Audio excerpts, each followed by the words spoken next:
दोस्तों नमस्कार। मैं रोज रात को ही वीडियो करता हूं, आपसे रूबरू होता हूं, लेकिन आज जब दिन में आ रहा हूं, दोपहर को आ रहा हूं, तो कोई बड़ी बात है। एक बड़ी स्टोरी आपके सामने लेकर के आया हूं। दरअसल बिहार में जहां कांग्रेस अभी कमजोर दिखाई पड़ रही थी, कन्हैया कुमार की लॉन्चिंग के बावजूद, कन्हैया कुमार की यात्रा के बावजूद अचानक राहुल गांधी ने एक ऐसा मास्टर स्ट्रोक खेला कि आज पूरे दिन इसी पर चर्चा होने वाली है कि बिहार में राहुल गांधी ने अब ऐसी बिसात बिछा दी है कि भारतीय जनता पार्टी के मंसूबों पर पानी फिरने वाला है। क्या वो डिसीजन है, जरा उससे रूबरू कराऊं, और उसके बाद फिर बिहार का आंकड़ा क्या है। बिहार वो राज्य है जहां पर जाति जनगणना हुई है, और मैं बराबर कहता रहा हूं कि इस देश में राजनीति सिर्फ जाति के आधार पर है। सांप्रदायिकता से नफरत जरूर परोसी जाती है, लेकिन एक बहुत छोटा ही हिस्सा है जो सांप्रदायिकता के आधार पर वोट करता है। लेकिन अधिकांश इस देश का तबका, यहां तक मैं मानता हूं कि 80% तबका इस देश का, 85% वो केवल जाति के आधार पर वोट करता है। राहुल गांधी ने बिहार में जो डिसीजन लिया है वो पुरानी राजनीति को जिंदा कर सकता है, लेकिन उस निर्णय पर मैं आऊं और उसका विश्लेषण करूं उसके पहले कुछ जातीय आंकड़े आपके सामने रखना चाहता हूं। बिहार में जो जातीय जनगणना हुई उसने सबके होश पाख्ता कर दिए थे।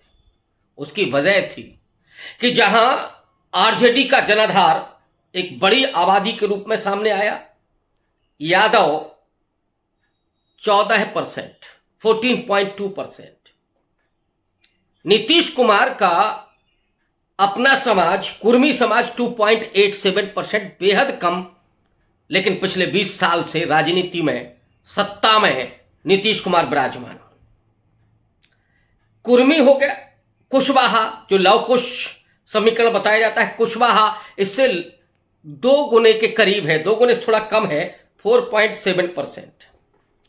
लेकिन जो अपर कास्ट है, जो पिछले 50 साल से बिहार की राजनीति में राज करता रहा है, दाएं बाएं करके, कांग्रेस के जमाने में सीधे तौर पर, और फिर जब लालू की सरकार आती है तो उस समय पीछे से नीतीश कुमार के साथ और बीजेपी में रहते हुए, उसकी आबादी राजपूत केवल 3.45%, ब्राह्मण 3.65%, और भूमिहार जो ज्यादा पावरफुल रहा उसकी आबादी केवल 2.87%।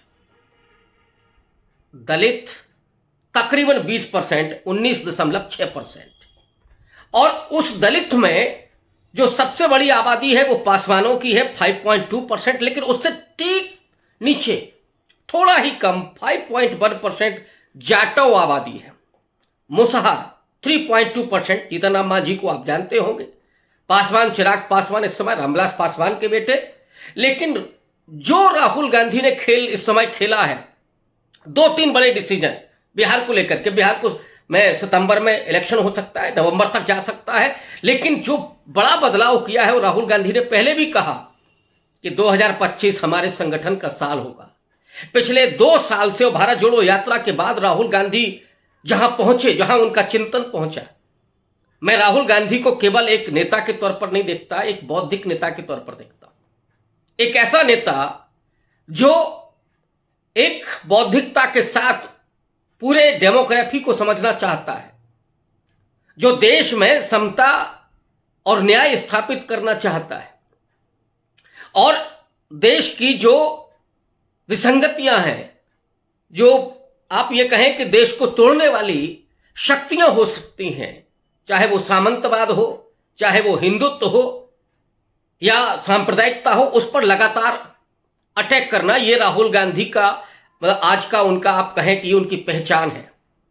वो राहुल गांधी सामाजिक न्याय की बात कर रहे हैं, वो राहुल गांधी जो आरक्षण को बढ़ाने की बात कर रहे हैं, जो संवैधानिक ही नहीं बल्कि नैतिक भी है, जरूरी भी है।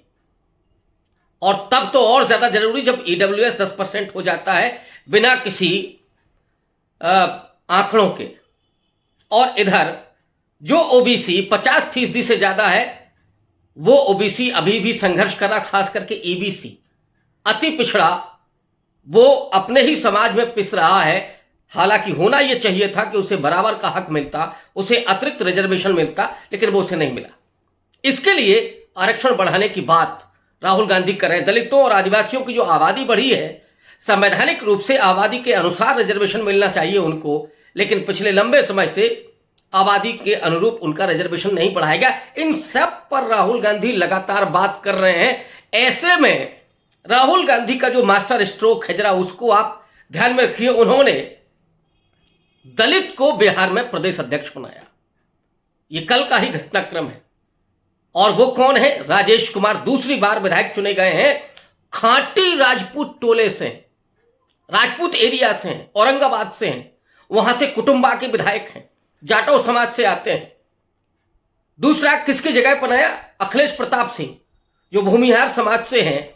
और अखिलेश प्रताप सिंह की प्रतिबद्धता ज्यादातर बीजेपी से जुड़ी मानी जाती थी, लालू के भी नजदीक रहे, लेकिन वो हमेशा, लोग ऐसा कहते हैं बिहार के, कि वो बीजेपी के साथ ज्यादा खड़े दिखे अप्रत्यक्ष रूप से। उनको हटा करके राहुल गांधी राजेश कुमार को लेकर के आए हैं। लेकिन ये सिर्फ एक परिवर्तन नहीं, ये तो कल का मास्टर स्ट्रोक है। इसके पहले भी 2-3 बदलाव कर चुके राहुल गांधी, जिस पर चर्चा कम हुई है। पहला बड़ा बदलाव हुआ था अल्ला बरू को जब उन्होंने प्रदेश प्रभारी बनाया। अल्ला बरू, अभी अनुभव उनको उतना नहीं होगा, लेकिन उन्होंने राजनीतिक परिपक्वता का नजारा उस समय पेश किया जब वो लालू प्रसाद यादव से मिलने नहीं गए। बिहार में कांग्रेस का प्रभारी हो या जो धर्मनिरपेक्ष राजनीति करने वाले दल हैं, उनका कोई प्रभारी आए और लालू प्रसाद यादव से ना मिले, ये कैसे हो सकता है? लालू प्रसाद यादव भले ही सत्ता में ना हो, लेकिन एक छत्र राजनीति में उनका सिक्का चलता है। जहां राहुल गांधी उनके घर जाते हैं लेकिन अल्ला बरू नहीं गए, वो सीधा संकेत था जो विरोध है लालू प्रसाद यादव का। और ये होता है, हर राजनीतिक दल के अपने विरोधी भी होते हैं, स्थायी विरोधी भी होते हैं और स्थायी समर्थक भी होते हैं। तो जो स्थायी विरोधी हैं लेकिन जो नॉन बीजेपी गवर्नमेंट चाहते हैं, जो लालू प्रसाद यादव से भी नाराज हैं, वो अल्ला बरू ने यह कदम इसीलिए उठाया कि उससे वो प्रभाव डाल सके। और ये पहला मास्टर स्ट्रोक था। भले ही अल्ला बरू को अभी अनुभवहीन कहा जा रहा हो, कम उम्र का कहा जा रहा हो। तीसरा कन्हैया कुमार को लेकर के आए राहुल गांधी, यात्रा, रोजगार यात्रा, और कन्हैया कुमार को क्रिटिसिज्म भी मिला। लेकिन इन तीनों को अगर आप जोड़ करके देखेंगे, अल्ला बरू जो दक्षिण से आए, माना जाता है कि वो ओबीसी हैं, बहुत हालांकि जानकारी नहीं है उसकी, एक भूमिहार कन्हैया कुमार। लेकिन जो दबदबा रहा है बिहार में भूमिहारों की राजनीति का, क्या कन्हैया कुमार के जरिए वो दबदबा वापस आ सकता है? कन्हैया कुमार भूमिहार जरूर है, लेकिन राहुल गांधी के अपने नजदीक, और राहुल गांधी उनको जानते हैं कि वो ऐसे भूमिहार हैं जो उदार हैं, जो आरएसएस पर खुल करके प्रहार करते हैं, जो नरेंद्र मोदी और अमित शाह पर खुल करके प्रहार करते हैं। वो कन्हैया कुमार एक लिबरल चेहरा, एक डेमोक्रेटिक चेहरा, जो सामंती नहीं है, जिसकी लोकप्रियता मुसलमानों में भी है, जिसकी लोकप्रियता दलितों में भी है, जिसकी लोकप्रियता नॉन यादव ओबीसी में भी है, उस लिबरल डेमोक्रेटिक धर्मनिरपेक्ष भूमिहार को लॉन्च करना, एक नौजवान को लॉन्च करना। मैं आगे की राजनीति नहीं जानता हूं कि कन्हैया कुमार आगे किस तरह का बिहेव करेंगे, लेकिन आज की तारीख में अगर आप कन्हैया कुमार को देखेंगे तो कन्हैया कुमार की छवि भूमिहारों की टिपिकल छवि से अलग है। तो एक ऐसा भूमिहार चेहरा लाना, भूमिहारों का वोट हासिल करने के, भले ही वो 2.86% हो, लेकिन वहां से भी निकालना, क्योंकि ये वोट फिर निकल जाएगा बीजेपी की तरफ। तो इसको भी रखना और अपर कास्ट को भी ये मैसेज देना कि नहीं, हम तो हैं, आपके साथ हैं। तो एक लिबरल चेहरा, तो वो कन्हैया कुमार के हाथ में बागडोर, नौजवान चेहरा, संभावनाशील चेहरा, उसको लेकर के आए और फिर राजेश कुमार को प्रदेश अध्यक्ष की बागडोर सौंप देना। ये वो बिहार है जहां से जगजीवन राम आते थे, जो प्रधानमंत्री तक गए, जो कभी राइट हैंड हुआ करते थे श्रीमती इंदिरा गांधी के। वो जगजीवन राम जिनकी बेटी लोकसभा अध्यक्ष रही, सासाराम से भी एक दूसरे इस समय सांसद हैं मनोज राम, वो भी दलित हैं, वो भी जाटव समाज से आते हैं, तो जो जाटव है 5.1%, उस पर पूरे तरीके से कांग्रेस पार्टी ने प्रभाव डालने के लिए और समूचे दलित समाज पर 19.6% पर प्रभाव डालने के लिए राजेश कुमार की ताजपोशी। मुसहर जो समाज है 3.2%।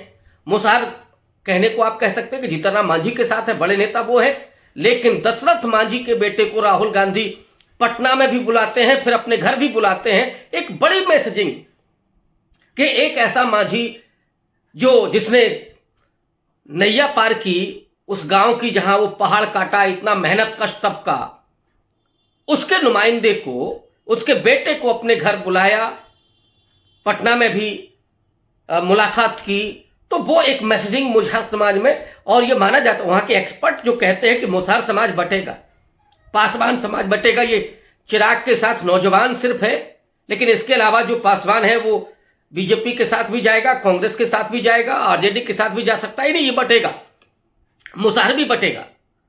तो मुसहर समाज में एक सेंध मारने के लिए राहुल गांधी ने दशरथ मांझी के बेटे को इतना सम्मान दिया, और ये एक अच्छी राजनीति का मुजाहिरा किया राहुल गांधी ने। तो और एक और बड़ा नाम जो ज्यादा अनुभव वाला है वो है अली अनवर। अली अनवर साहब राज्यसभा के सांसद रहे, जो शरद यादव के साथ कभी रहे, जो पसमानदा मूवमेंट के आज के सबसे बड़े नेतृत्वकर्ता माने जाते हैं, और जो मुस्लिम आबादी है 17.6%। इस आबादी में खासकर के पसमानदा बेल्ट जो पश्चिमांचल में है, जहां पे बीजेपी सेंधमारी करती है, जो पसमानदाओं को प्रभावित करने की कोशिश बीजेपी कर रही थी, वो अली अनवर अंसारी कांग्रेस पार्टी में है। लेकिन अभी हमें इंतजार है कि अली अनवर अंसारी को कांग्रेस पार्टी कोई बड़ी जिम्मेदारी दे, इसकी जरूरत है। 17.6% में अगर आप पठान को निकाल दें, जो अपर कास्ट, अपर मुस्लिम है, उसको निकाल दें, तो उसके बड़े नेता के तौर पर अली अनवर अंसारी, और वो भी बहुत सुलझे हुए व्यक्ति, बहुत धर्मनिरपेक्ष और विशुद्ध रूप से जिनके मन में भारतीयता, जो जाति को लेकर के पूरे उस मुस्लिम तबके के भीतर जो कट्टरता और जो भेदभाव मौजूद है, उसके खिलाफ जम करके प्रहार करने वाले, सीधे तौर पर खड़े होने वाले। तो वो अली अनवर अंसारी, उनको अगर और जिम्मेदारी कोई मिलती है तो मुझे लगता है कि ये एक मुकम्मल राजनीति होगी राहुल गांधी की। अभी उन्होंने 3 कदम बड़े उठाए हैं। अल्लावरू प्रभारी बना करके, कन्हैया के हाथ में वो यात्रा की बागडोर दे करके, और फिर राजेश राम को प्रदेश अध्यक्ष बना करके, एक दलित, एक ओबीसी, एक भूमिहार, और अब बचे हैं केवल अली अनवर अंसारी। मुझे उम्मीद है कि बहुत जल्दी उनको भी ये मौका मिलेगा, उनको ये जिम्मेदारी कोई ना कोई मिलेगी, और कम से कम उनको पूरे प्रदेश में भ्रमण करने के लिए तो राहुल गांधी को उन्हें कहना ही चाहिए, उनको लगा देना चाहिए, क्योंकि वो जनाधार वाले ने तो बहुत सज्जन व्यक्ति हैं। उनको लेकर के भी कांग्रेस पार्टी को कोई फैसला करना चाहिए। मैं उनका कोई प्रवक्ता नहीं हूं, लेकिन चूंकि मैं उनको व्यक्तिगत तौर पर भी जानता हूं, इसलिए बात कह रहा हूं कि उस व्यक्ति की बड़ी जरूरत बिहार को है इस समय। बिहार पर जो साया मंडरा रहा है इस समय हिंदुत्व का, और जो भाजपा पूरे तरीके से नीतीश कुमार को खत्म करके एक छत्र शासन स्थापित करना चाहती है, अपना मुख्यमंत्री बनाना चाहती है, उसमें ये 3 पाए तो लग गए हैं, चौथा पाया अली अनवर अंसारी हो सकते हैं। आरजेडी के साथ ऑब्वियस है कि वो गठबंधन में जाएंगे, कम्युनिस्ट पार्टी भी है वहां, और ये जो इंडिया अलायंस होगा, ये भारतीय जनता पार्टी की नींव खोदने के लिए पर्याप्त होगा। और मैं समझता हूं कि राहुल गांधी का ये जो मास्टर स्ट्रोक है, इसने बीजेपी की जड़ें हिला के रख दी हैं, नींव हिला के रख दी है, और यही मास्टर स्ट्रोक होगा जो बीजेपी के मंसूबों पर पानी फेरने जा रहा है। भले ही नीतीश कुमार अब कितने भी कमजोर पड़े, लेकिन राहुल गांधी ने अपने इन निर्णयों से बिहार में एक मुकम्मल विपक्ष, ऐसा विपक्ष जो अब हर जाति और समाज में अपना एक प्रतिनिधित्व दे रहा है, और वो खड़ा होगा, और उसके बाद उसे हराना बेहद मुश्किल होगा। और बीजेपी जो सोचती है, जो चाहती है, वो करने में इतना आसानी से कामयाब नहीं होने जा रही है, बल्कि मुझे लगता है कि इसमें तो वो नाकाम होने जा रही है। अगर राहुल गांधी थोड़ा और बेहतर खेलें, और उनको बिहार आना पड़ेगा, बार बार आना पड़ेगा, क्योंकि बिहार की जनता या उत्तर भारत के लोग हों, वो राहुल गांधी को जिस तरह से देख रहे हैं, वो चाहते हैं कि वो आए। शुक्रिया।